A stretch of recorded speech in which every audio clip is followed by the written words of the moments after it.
अस्सलाम वालेकुम dear students, कैसे हो आप लोग। उम्मीद है कि आप सब लोग बिल्कुल ठीक ठाक होंगे। तो आज की वीडियो में इंशाल्लाह हम लोग प्रैक्टिस टेस्ट नंबर 28 की डिस्कशन करेंगे, basically which is conducted from your first year chemistry chapter number 1 statue chemistry. तो वीडियो स्टार्ट करने से पहले आप सब लोगों से छोटी सी रिक्वेस्ट है कि अगर आप लोगों ने चैनल को सब्सक्राइब नहीं किया तो काइंडली आप सब लोग चैनल को सब्सक्राइब कर लो, क्योंकि आप लोगों को इनाम होता है, हमारे लिए मोटिवेशन होती है। सेकंड थिंग इज़ दैट आप सब लोग कोशिश करो कि वीडियो को बिल्कुल लास्ट तक देखो, सो दैट आप लोगों से किसी भी किस्म का पॉइंट, किसी भी किस्म की इन्फॉर्मेशन जो है वो मिस ना हो। So without any further delay हम लोग चलते हैं अपनी वीडियो की तरफ। सो फर्स्ट ऑफ ऑल जो आप लोगों के पास MCQ 1 है, कहता है कि NA रिप्रेजेंट्स। तो बेसिकली हमारे पास ये N जो होता है एवोगेड्रोस नंबर, ये हमारे पास वॉल्यूम ऑफ पार्टिकल्स को रिप्रेजेंट करता है, नंबर ऑफ पार्टिकल्स को रिप्रेजेंट करता है, और हमारे पास पार्टिकल्स के मास को भी रिप्रेजेंट करता है। ठीक है, so option D is correct. MCQ 2 में कहता है कि volume occupied by 2.8 gram of the nitrogen eight standard temperature pressure in decimetre cube. देखो यार, ये बहुत सिंपल है। ठीक है, आप लोग अगर ये जो फर्स्ट चैप्टर है स्टूडेंट्स इसको बहुत जो है वो टफ समझते हैं, मुश्किल समझते हैं, लेकिन ये चैप्टर बहुत आसान है। ठीक है, बचपन में आप लोगों ने इस तरह के क्वेश्चन सॉल्व किए होंगे कि अगर एक पेंसिल 5 रुपये की मिलती है तो 2 पेंसिल्स कितने की मिलेंगी। तो सेम अगर आपको वो कॉन्सेप्ट आता है तो ये सेम वही चीज़ें हैं, जस्ट आप लोगों ने इनको समझ के करना है। अब यहाँ पर इस क्वेश्चन में देख लो, आपको स्टैंडर्डाइज्ड चीज़ अगर पता है कि लाइक जिस तरह हमारे पास अगर 28 ग्राम ऑफ नाइट्रोजन जो है हमारे पास ये ऑक्यूपाइड करता है वॉल्यूम ऑफ 22.4 डेसीमीटर क्यूब। अब स्टेटमेंट में उसने हमें 28 की बजाय 2.8 दिया हुआ है, मीन्स उसको उसने जस्ट सिंपल 2 और 8 के दरमियान पॉइंट इंसर्ट किया हुआ है। सो हम लोग जो है वो आगे जाकर 22.4 डेसीमीटर क्यूब में भी पॉइंट्स को जो है वो चेंज कर लेंगे, तो आप लोगों के पास सिंपल आंसर आ जाएगा। इसमें किसी भी किस्म की कैलकुलेशन की ज़रूरत नहीं है। ये नीचे जो है वो 2 हिंट्स, ये जो 2 लाइनें गिवन है, आप लोग इनको अगर गौर से देखो तो आप लोगों को ये क्वेश्चन खुद बहुत समझ आ जाएगा। MCQ 3 में कहता है कि moles of the carbon dioxide which contain 16 grams of carbon dioxide. अब यहाँ पर नंबर ऑफ मोल्स फाइंड करने हैं, बहुत आसान है। Number of moles equal to mass in gram divided by molar mass. तो सिंपल हमारे पास मास यहाँ पर गिवन है 16 ग्राम, और मोलर मास आप लोगों के पास जो ऑक्सीजन का होता है वो 32 होता है। अगर आप लोग इनको डिवाइड करो तो आप लोगों के पास जो आंसर आएगा वो होगा 0.5 ऑप्शन।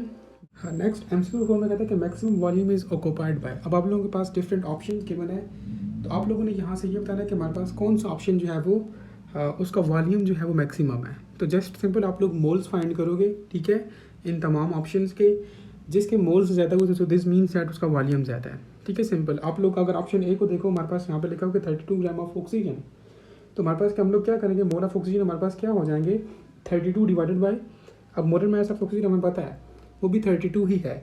सो इसका ऑप्शन हमारे पास जो है वो आंसर 1 आएगा।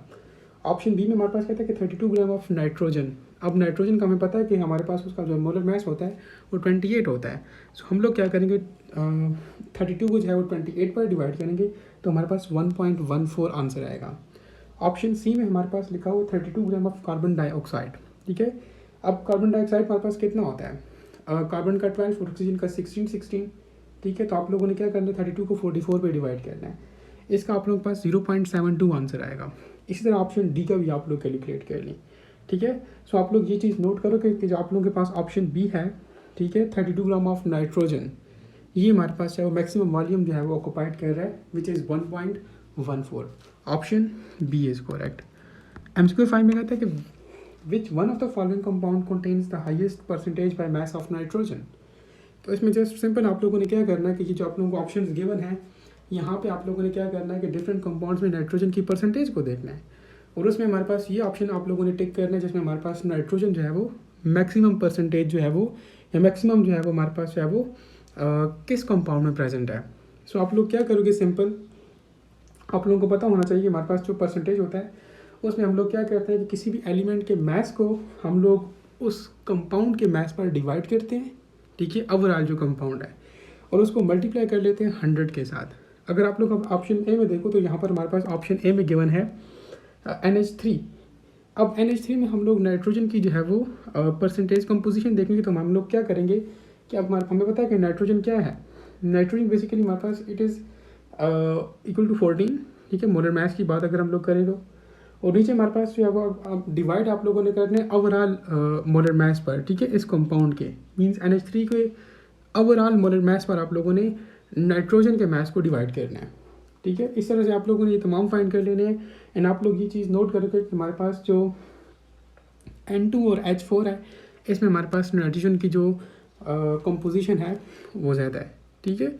Option B is correct. इस तरह आप लोग बाकी जो है ऑप्शन भी सॉल्व कर लो। M6 में कहता है कि percentage of calcium and calcium carbonate. अब कैल्शियम कार्बोनेट क्या है? CaCO3।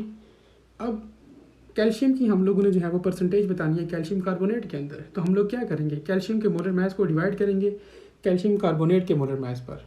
कैल्शियम यहाँ पर हमारे पास गिवन है, गिवन नहीं है। कैल्शियम हमारे पास क्या होता है? 40 होता है, ठीक है। अब 40 को हम लोग क्या करेंगे, कैल्शियम कार्बोनेट के मोलर मास पे डिवाइड करेंगे। अब कैल्शियम कार्बोनेट का मोलर मास हमें पता है कि वो 100 होता है, ठीक है। आप लोग इसको कैलकुलेट कर सकते हो। सो 40 डिवाइडेड बाई 100 मल्टीप्लाई 100, तो हमारे पास ये 40 के इक्वल आता है, ठीक है, 40%। Option D is correct.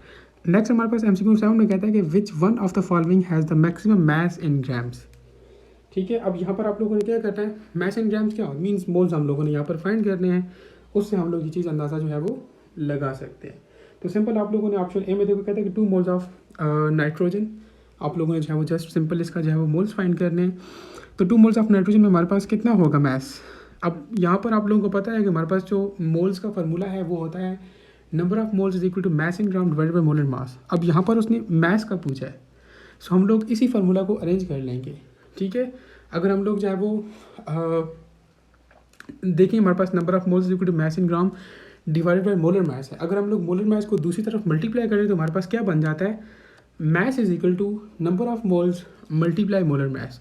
तो हम लोग क्या करेंगे कि यहाँ पर जो है वो मास को मोलर मास पर जो है वो मल्टीप्लाई करेंगे तो हमारे पास क्या आ जाएगा, सॉरी नंबर ऑफ मोल्स को जो है मोलर मास के साथ मल्टीप्लाई करेंगे तो हमारे पास मास आ जाएगा। जस्ट कुछ भी नहीं है, जस्ट उन्होंने जो है वो नंबर ऑफ मोल्स वाले फार्मूला को यहाँ पर हम लोगों ने अरेंज करना है और यहाँ पर कुछ नहीं करना, ठीक हो गया। अब यहाँ पर आप लोग देख सकते हो ऑप्शन ए में हमारे पास 2 मोल्स ऑफ नाइट्रोजन था, तो अब 2 को हम लोग मल्टीप्लाई करेंगे नाइट्रोजन के मोलर मास पर, ठीक है। 2 multiply 28 which is equal to 56। इस तरह से आप लोगों ने बाकी ऑप्शंस के भी जो है वो फाइंड कर लेने हैं, ठीक है।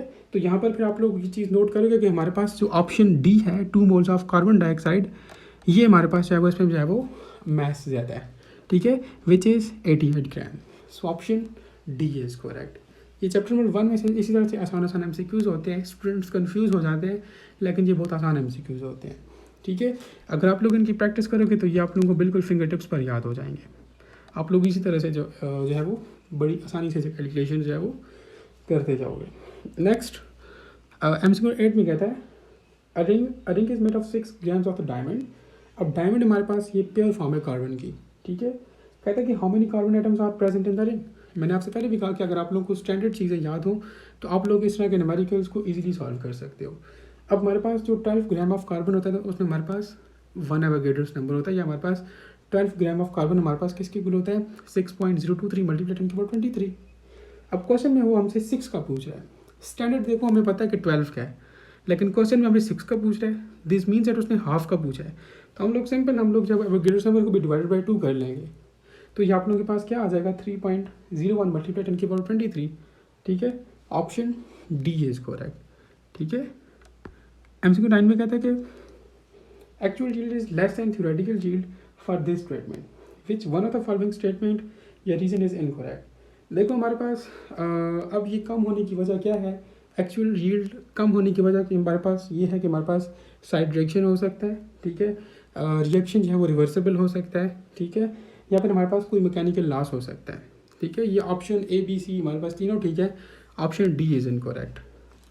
MCQ नंबर 10 में कहता है कि in most of the reactions the actual yield is less than theoretical yield due to.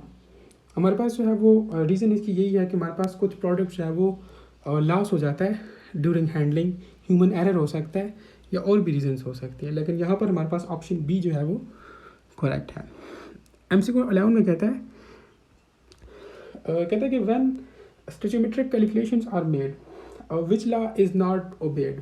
जब हम लोग जो है वो स्टोइचियोमेट्रिक कैलकुलेशंस करते हैं तो हम लोग जो है वो लॉ ऑफ कांस्टेंट प्रोपोर्शन को फॉलो करते हैं, अलोंग विद दैट हम लोग लॉ ऑफ मास कंजर्वेशन को जो है वो फॉलो करते हैं, हम लोग एवोगैड्रोस लॉ को फॉलो नहीं करते।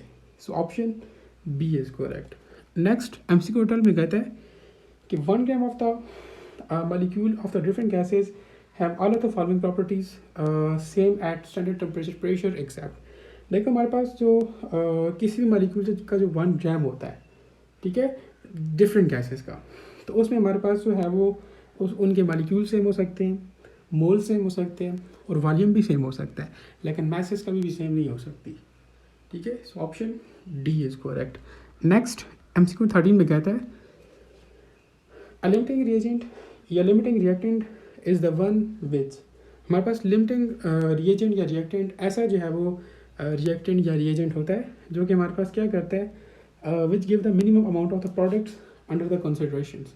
Option D is correct, means limit करता है। ठीक है, 14 में कहता है the branch of chemistry that deals with the study of the calculations based on the chemical equation, तो हम लोग जो है वो स्टेचोमेट्री कहते हैं। Option C is correct. 15 में कहता है कि percentage by mass of the oxygen in sulphuric acid H2SO4। देखो अब हमारे पास उसने जो है वो ऑक्सीजन की परसेंटेज का पूछा है सल्फ्यूरिक एसिड के अंदर। देखो सल्फ्यूरिक एसिड के अंदर हमारे पास 4 ऑक्सीजन हैं, ठीक है, और ऑक्सीजन का नॉर्मली हमारे पास जो मॉलिक्यूलर मास होता है या मोलर मास होता है, सॉरी, वो हमारे पास कितना होता है, 32 होता है। सो हम लोग क्या करेंगे, 32 को 4 पर मल्टीप्लाई करेंगे, क्योंकि हमारे पास जो सल्फ्यूरिक एसिड है उसमें 4 ऑक्सीजन हैं। ठीक है, सो ये आप लोगों के पास राउंड अबाउट 64 आ जाएगा। आप लोगों ने क्या करना है कि 64 को ओवरऑल जो सल्फ्यूरिक एसिड का जो मोलर मास है उस पर डिवाइड करना है। सो हम लोग 64 को जब 98 पर डिवाइड करेंगे तो हमारे पास है वो 65.3 जो है वो आंसर आएगा। Option A is correct. 16 में कहता है कि which one of the following is not true for the mole. देखो मोल हमारे पास एक काउंटिंग यूनिट है, ठीक है, ऑप्शन ए तो हमारे पास करेक्ट हो गया। ऑप्शन बी में कहता है कि it is a gram atomic mass और gram molar mass of the substance, ये भी ठीक है। Option C it contains 6.023 multiplied 10 की पावर 23, ये बात भी ठीक है। ऑप्शन डी में कहता है it contains different number of particles for the different substances, no, it contains same number of particles for the different substances. ठीक है, देखो हम लोग कहते हैं ना कि हमारे पास 1 मोल ऑफ सोडियम 6.023 मल्टीप्लाइड 10 की पावर 23 या 1 मोल ऑफ पोटाशियम वो भी इसके इक्वल होता है, ठीक है, एवोगैड्रोस नंबर के, तो मीन्स हमारे पास ऑप्शन डी जो है वो ये स्टेटमेंट रॉन्ग है। नेक्स्ट 17 में कहता है theoretical yield is always less than the actual yield because, क्योंकि हमारे पास अब आप लोग ऑप्शंस को देखो, ऑप्शन डी हमारे पास ये स्टेटमेंट जो है वो रॉन्ग है। हमारे पास थ्योरेटिकल यील्ड कम नहीं होती, हमारे पास एक्चुअल यील्ड कम होती है। ठीक है, so the given statement is wrong. 18 में कहता है qualitative analysis means what is the dash of matter. तो हम लोग जो क्वालिटेटिव एनालिसिस करते हैं तो उसमें हम लोग कंपोजिशन को जो है वो चेक कर, ठीक है, क्वालिटी को चेक कर रहे होते हैं, और क्वालिटी हमें कंपोजिशन से पता चलती है। ठीक है, ऑप्शन बी इज़ करेक्ट। 19 में कहते हैं stoichiometric calculation is the one in which. देखो हमारे पास जो स्टेचोमेट्रिक कैलकुलेशंस होती हैं ये हमारे पास ऐसी कैलकुलेशन होती है इसमें हमारे पास ऑल द रिएक्टेंट्स जो है वो प्रोडक्ट्स में कन्वर्ट होते हैं। ठीक है, ऑप्शन ए इज़ करेक्ट। 20 में कहता है MCQ 20 स्टेचोमेट्रिक is a dash analysis of the calculations during the chemical reaction. हमारे पास ये जो स्टेचोमेट्रिक है basically it is the quantitative analysis, इसमें हम लोग क्वांटिटी की बात करते हैं, क्वालिटी की या कंपोजिशन की बात नहीं करते। Option A is correct. 21 में कहता है number of moles of the sodium hydroxide in 60 grams. अब इस MCQ में थोड़ा बहुत प्रॉब्लम भी है ऑप्शंस में, इसको हम लोग देखते हैं। देखो यार सिंपल उसने नंबर ऑफ मोल्स का पूछा है, ठीक है, number of moles in the 16 gram of sodium hydroxide. Simple आप लोगों ने क्या करना है, number of moles equal to mass in gram divided by molar mass. आप लोगों ने जस्ट सिंपल 60 को जो है वो डिवाइड करना है ये NaOH के मोलर मास के साथ, विच इज़ आई थिंक 56 या समथिंग इस तरह से बनता है, आप लोग देख लो, 23 + 16 + 1, ठीक है, तो ये आप लोगों के पास 1.5 आंसर आता है। अगर हम लोग इसको राउंड ऑफ करें तो हमारे पास ऑप्शन सी करेक्ट होता है, जबकि यहाँ पर ऑप्शन बी मेंशन किया हुआ है। सो आप लोग इसको करेक्ट कर लो, ऑप्शन सी इज़ करेक्ट। ठीक है, 1.5 आंसर आता है। अगर हम लोग इसको राउंड ऑफ करें तो हमारे पास 2 बन जाता है। Option C is correct, not B, इसको आप लोग करेक्ट करो। 22 में कहता है 1 mole of CaCO3 is equals to. हमारे पास CaCO3 का जो मोलर मास है वो 100 ग्राम्स होता है। सो हम लोग कह सकते हैं कि हमारे पास 1 mole of CaCO3 is equals to 100 grams of CaCO3. Option A is correct. 23 में कहते हैं the number of atoms present in the 4 grams of methane. ठीक है, अब नंबर ऑफ एटम्स की बात कर रहे हैं। ठीक है, तो इसमें हम लोग क्या करेंगे, number of atoms is equal two grams को हम लोग जो है वो डिवाइड करते हैं ओवरऑल मोलर मास पर और मल्टीप्लाई करते हैं एटॉमिसिटी के साथ। अब एटॉमिसिटी क्या है वो हम लोग देखते हैं। अब यहाँ पर हमारे पास 4 ग्राम थे, सो हम लोग 4 को क्या करेंगे, डिवाइड करेंगे overall molar mass of methane which is equal to 16। Methane क्या है, CH4 है। ठीक है, कार्बन 12 प्लस H4 है, तो हमारे पास 4 ये आ गया। ठीक है, 16। सो हम लोग 4 को 16 के साथ डिवाइड करेंगे और मल्टीप्लाई करेंगे एटॉमिसिटी के साथ। एटॉमिसिटी हमारे पास देखो CH4 है, एक हमारे पास एटम है कार्बन का और 4 हाइड्रोजन के हैं। 4 + 1 5। सो इसलिए हम लोगों ने यहाँ पर मल्टीप्लाई 5 किया। अगर आप लोग इसको सॉल्व करो तो आप लोगों के पास 0.25 एवोगेड्रोस जो है वो आंसर आता है, which is your option B. Next 24 में कहता है 1.5 moles of the NaHCO3 has the number of atoms of oxygen.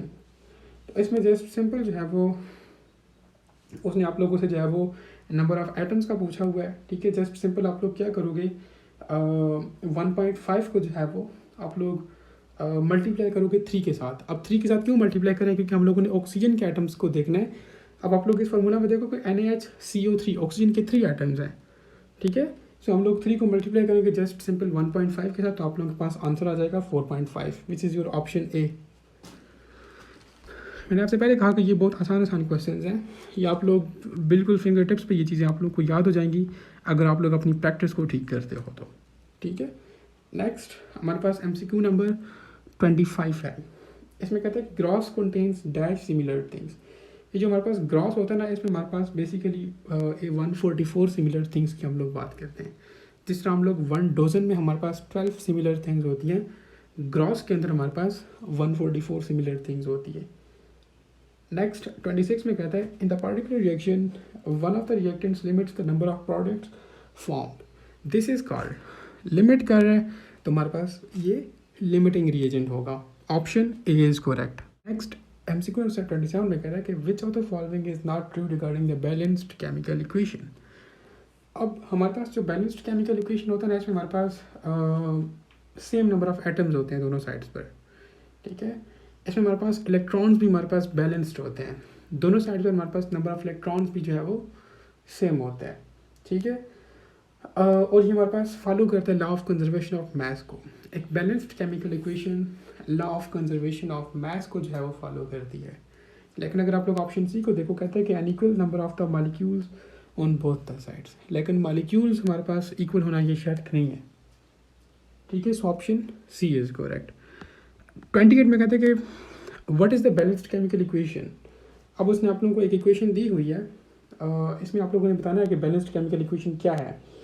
देखो, अगर आप लोग ऑप्शन बी को देखो, इसमें हमारे पास दोनों साइड पर हमारे पास क्या है, नंबर ऑफ एटम्स सेम है। ठीक है, सो ये हमारे पास एक बैलेंस्ड केमिकल इक्वेशन है, सिंपल इज दैट। आप लोग इसको काउंट कर सकते हो। 29 में कहता है कि which of the following does stoichiometry of the reaction is all about. देखो, हमारे पास ये जो स्टेचोमेट्री होती है ना, ये basically all about the reactants and the products. इसमें हम लोग रिएक्टेंट्स एंड प्रोडक्ट्स की ही बात करते हैं। ठीक है, option C is correct. Next 30 में कहता है 1 mole of the glucose is burn, how much carbon dioxide it will produce. अब देखो, हमारे पास इसके लिए आप लोग फर्स्ट ऑफ ऑल क्या करोगे कि बैलेंस्ड केमिकल इक्वेशन लिखोगे। ठीक हो गया, ग्लूकोज की फॉर्मेशन हो रही है, आप लोग ये बचपन से ये इक्वेशन पढ़ते आ रहे हो। अब हम लोगों ने यहाँ पर देखना है कि हमारे पास ये जो इक्वेशन है हमारे पास कितने कार्बन डाइऑक्साइड प्रोड्यूस कर रही है, 6 कार्बन डाइऑक्साइड प्रोड्यूस कर रही है। हम लोग क्या करेंगे, अब इस 6 को जो है वो मल्टीप्लाई करेंगे 44 के साथ। ठीक है, क्यों, क्योंकि हमारे पास यहाँ पर जो कार्बन डाइऑक्साइड्स हैं उसके ओवरऑल हमारे पास यहाँ पर मोलर मास जो बन रहा है वो 44 ही है। ठीक है, तो हमारे पास 264 ग्राम्स जो है वो आंसर आ जाएगा। तो ऑप्शन बी इज करेक्ट। 31 में कहता है कि which of the following is true about the limiting reagent. देखो हमारे पास जो लिमिटिंग रीजन होता है ना, ये कम्प्लीटली कंज्यूम होता है, फिर उसके बाद ये क्या करता है, लिमिट करता है, ठीक है, लिमिटेड हो जाता है। पहले कम्प्लीटली कंज्यूम होता है रिएक्शन के अंदर, उसके बाद क्या करता है, लिमिट हो जाता है, रिएक्शन को स्टॉप कर देता है, रिएक्शन को लिमिट कर देता है। Option A is correct. 32 में कहता है four mole of the carbon monoxide and 2 moles of the oxygen are reacted, then what type of the reaction O2 is? तो देखो यार हमारे पास ये जो रिएक्शन है, पहले आप इसके लिए आप लोग इक्वेशन लिखोगे। वैसे मोस्टली जो आप लोगों के पास जो एग्जाम्स होते हैं इसमें इक्वेशन गिवन होती है, ठीक है। अब हमारे पास ये एक बैलेंस्ड केमिकल इक्वेशन है। आप लोग हमेशा अपने ध्यान में रखो कि हमारे पास बैलेंस्ड केमिकल इक्वेशन में कोई भी लिमिटिंग या एक्सेस रिएजेंट नहीं होता, ठीक है। बैलेंस्ड केमिकल इक्वेशन में हमारे पास कोई भी लिमिटेड या एक्सेस रिएजेंट नहीं होता। सो ये एक बैलेंस्ड केमिकल इक्वेशन है। सो इसमें हमारे पास कोई भी लिमिटिंग या एक्सेस रिएजेंट नहीं है। अक्सर वो आप लोगों को एग्ज़ाम में वो अमोनिया फॉर्मेशन की जो है वो एग्जांपल देते हैं, ठीक है। NH3 की फॉर्मेशन की जो है वो एग्जांपल जो है उन्होंने दी होती है, केमिकल रिएक्शन गिवन होता है एंड उसमें वो स्टूडेंट से पूछते हैं कि इसमें हमारे पास हाइड्रोजन लिमिटेड है या क्या चीज़ इसमें लिमिटिंग है और क्या चीज़ एक्सेस है। तो वो भी आप लोगों को अक्सर उन्होंने बैलेंस्ड केमिकल इक्वेशन दी होती है, ठीक है। सो ये चीज़ आप लोगों ने हमेशा जो अपने ध्यान में रखनी है कि हमारे पास बैलेंस्ड केमिकल इक्वेशन में कोई भी चीज़ लिमिटेड या एक्सेस नहीं होती, ठीक है। सो यहाँ पर भी हमारे पास ऑप्शन डी जो है वो करेक्ट होगा। नेक्स्ट 33 में कहता है कि how many grams of the sodium chloride represents the 1 मोल। देखो हमारे पास ये बहुत आसान है। हमारे पास सोडियम क्लोराइड में हमारे पास कितने ग्राम्स हैं, 58.5, ठीक है। सो हमारे पास जो 1 मोल ऑफ सोडियम क्लोराइड है ये बेसिकली रिप्रेजेंट करता है 58.5 को। Option C is correct. Next 34 में कहता है the stoichiometric calculations for the chemical reactions results in, तो basically it results in the percentage yield. Option C is correct. 35 में कहता है कि 1 ग्राम मॉलिक्यूल्स रेफर टू, तो जस्ट यहाँ पर आप लोगों से 1 ग्राम की डेफिनेशन पूछी है उसने। तो हमारे पास ये जो 1 ग्राम होता है basically it is the amount in grams, ठीक है, which is equivalent to 1 mole of the molecule. Option B is correct. 36 में कहता है combustion analysis is performed for the determination of, तो हम लोग कंबस्शन एनालिसिस करते हैं basically for the determination of empirical formula of the compound, ठीक है। हम लोग एम्पेरिकल फार्मूला जो है वो उसकी डिटर्मिनेशन के लिए हम लोग कंबस्शन एनालिसिस करते हैं। Option C is correct. 37 में कहता है मोल इज़, ये जो आप लोगों के पास मोल है बेसिकली ये मॉलिक्यूलर मास है किसी भी कंपाउंड का। ये जो मोल है ये हमारे पास एटॉमिक मास है किसी भी एलिमेंट का, और ये जो मोल है ये बेसिकली एक फार्मूला मास है किसी भी फार्मूला यूनिट का, ठीक है। So option D is correct all of these. 38 में कहता है कि equal volumes of all the gases at same temperature and pressures contains the equal number of particles, तो बेसिकली ये एवोगेड्रस लॉ है, ठीक है। Option A is correct. 39 में कहता है कि which one is true for the mole. हमारे पास मोल जो है बेसिकली एक काउंटिंग यूनिट है, ठीक है। ये कंटेन करता है हमारे पास 6.023 मल्टीप्लाई 10 की पावर 23 पार्टिकल्स, और हमारे पास ये बेसिकली एक फार्मूला मास है किसी भी सब्सटेंस का। सो इसमें भी हमारे पास ये तीनों ऑप्शंस, ठीक है, all of these. Option D is correct. Last but not the least कहता है mass of an atoms compared to 1/12 of the mass of the one atom of carbon 12, तो बेसिकली हमारे पास ये relative atomic mass की definition है। Option C is correct. ये था आप लोगों के पास चैप्टर नंबर 1 का जो है वो टेस्ट, प्रैक्टिस टेस्ट। उम्मीद है कि इसमें आप लोगों ने काफ़ी कुछ सीखा होगा। लास्ट में यही बोलूँगा कि इसमें जो आप लोगों ने एटलीस्ट मिस्टेक्स की हैं ना, बस इनको दोबारा ना दोहराए, दैट इज़ इट। अगर आप लोग इस तरह करते हो तो आप लोगों की इस प्रैक्टिस का हक अदा हो जाता है। लेकिन अगर आप लोग इन्हीं गलतियों को बार बार करते हो तो इस प्रैक्टिस टेस्ट का कोई फ़ायदा नहीं है। सो लिहाजा आप लोग क्या करो कि एटलीस्ट इसमें जो आप लोगों ने गलतियाँ की हैं उनको ना दोहराओ, ठीक है।